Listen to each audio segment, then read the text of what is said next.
So whenever you think that this may be a heart attack, you should immediately rush to the nearest hospital, get one ECG done, because ECG is a very simple tool which is readily available everywhere.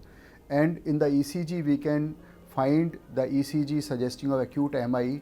You should be subjected to the further treatment. The best treatment all over the world is primary angioplasty. This is one situation when we don't waste even a single minute. We take the patient immediately to the cath lab, we perform the angiography. Angiography is hardly 5-7 minutes stats, which can give us an exact picture that which artery is blocked and what is the extent of blockage. After angiography, we found, if we find any significant blockage in one of the arteries, it should be done immediate angioplasty. In angioplasty, we can do with the same route either by wrist or the groin. We first take out the clot with a thrombosuction device, then we balloon it and then place a stent so the artery doesn't collapse again. This is one situation the patient has to be on blood thinners and of course good control on diabetes, good control of cholesterol, good control of hypertension and good lifestyle. This is all is required in acute MI patients.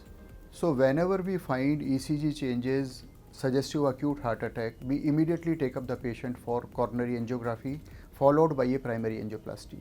Angiography is a simple procedure which can be done in cath lab in another 5-7 minutes. We access the heart either by groin or the wrist and we take the x-rays of the coronary arteries. By this x-ray or the angiography pictures, we make out what artery and at what extent this artery is blocked. We can do angioplasty with the same sitting by the same access. This is again take another half an hour or 45 minutes, depend on the criticality of the blockage. But these procedures are done in conscious state, patient doesn't require any ventilator and it is a very safe procedure. It's a procedure in which patient is usually kept overnight in ICU and on second or third day patient can be discharged home. The second option to primary angioplasty is thrombolysis. This is one situation when either primary angioplasty is not readily available or not affordable. In those situations, we can give the blood thinning agents or the clot buster injections, which is known as thrombolytic agent. It can be given, but definitely the success rate of best of the thrombolytic agent is not more than 50 to 60%.